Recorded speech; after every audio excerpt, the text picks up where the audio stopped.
живота си на България. Нашите народни будители, те са били светлината, която осветява пътя на българите през трудни времена.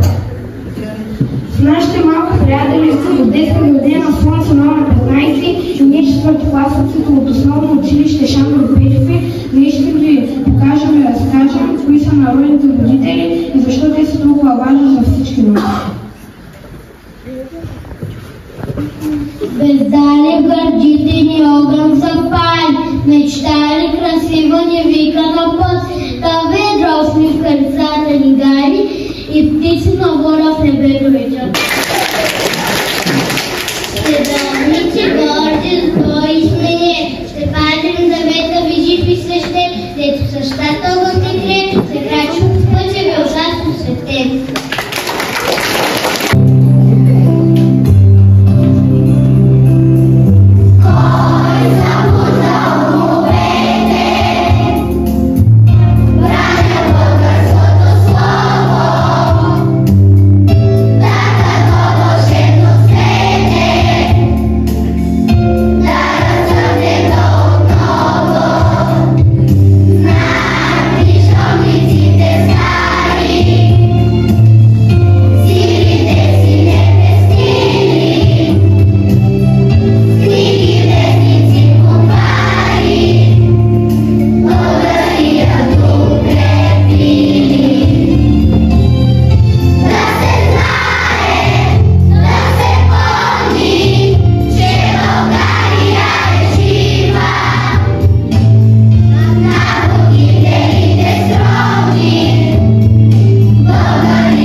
правилни кореди. Трябва да знаем къде идваме, за да знаем къде отиваме.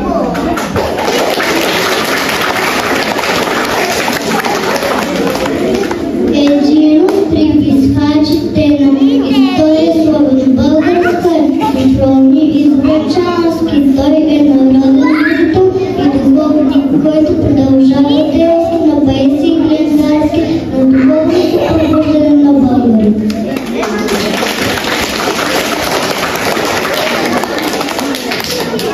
Народните будители са хора, които не само са съхранени българска дух, но и са вдъхновили и други да се борят за своята свобода. Един от тях е Васил Левски.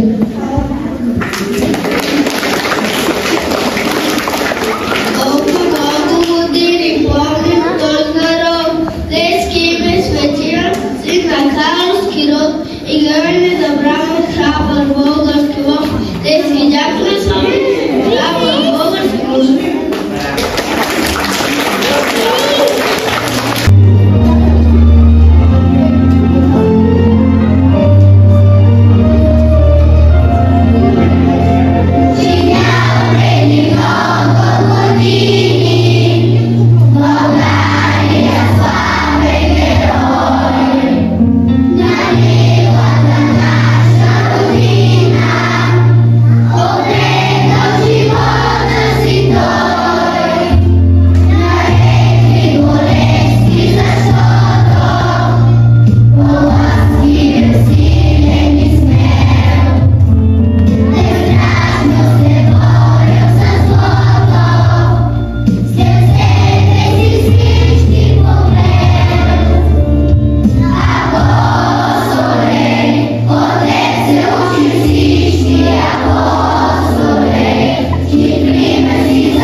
познавах, обаче като станахме приятели, вече много ги обичам и мога да чета и пиша.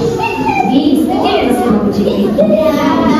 Тогава, сега, едно време, хората са нямали внимание, елата с мен и са писали върху пясък. Но това е само за такива като нас, които не сме знаели как се пишат буквичките. Като станат по-големи и тогава перо и мастило. Хайде сега да изпишем с пръща буквичката. Ти как се казва? Силно кажи. Борис. Знаеш ли да пишеш твоята буквичка? Айде напиши. Как беше? Така, браво. Браво, буквичката Б. Браво на Борис. Браво. Ти как се казваш? Вики. Хайде, Вики, можеш ли да напишеш твоята буквичка? Напиши я с пръщето. Браво и на Вики. Валентинка. Хайде, напиши твоята. Браво! Ема да сте готови! Вече перото, заслужавате перото. Ето, с такова перо и мастило пишем след тях. Вие нали обичате игрите? Да! Ще знаем играта лов на букви. Искате ли да отидем на града на буквите? Да! Само, че за да отидем до там има няколко правила. На всеки един от вас ще раздам по едно картонче. На картончето има по една буквичка. Вашата задача е, когато пристигнете в града на буквите, да потърсите тази буквичка, която е записана на картончето, и те ще станат двете ръчички по една. Готови ли сте да тръгваме? Но преди това...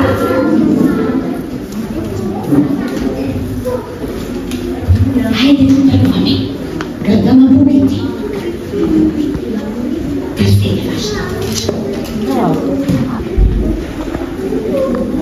Браво! Браво! Браво!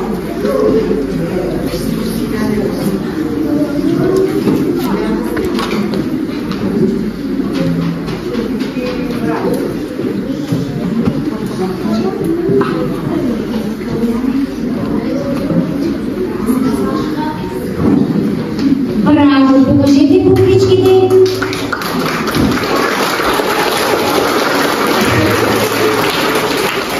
Сега жителите на този град на буквите ви поставят една задача. Вие не се плашите, нали, от задачи? Да! Всеки трябва да изкаже буквичката, която държи в ръчичката, и да каже дума, която започва с тази буква. Кой ще бъде прав? Покажи буквичката. Коя е? В. Дума с В.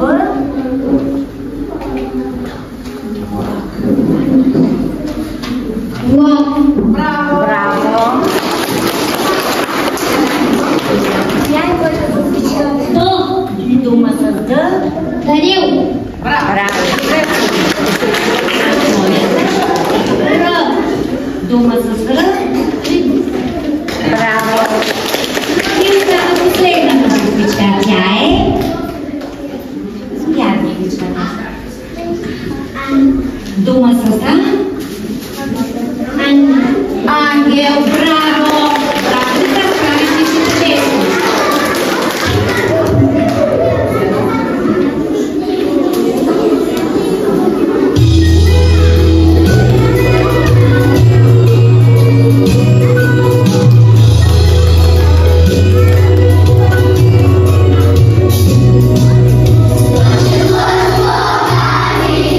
Sonhos de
европейци, които днес участваха в празника, посветен на народните будители, и ние направихме един съвместен урок по родолюбие. Нека никога не забравяме тези, които съхраниха нашето образование, култура, които извоюваха свободата ни и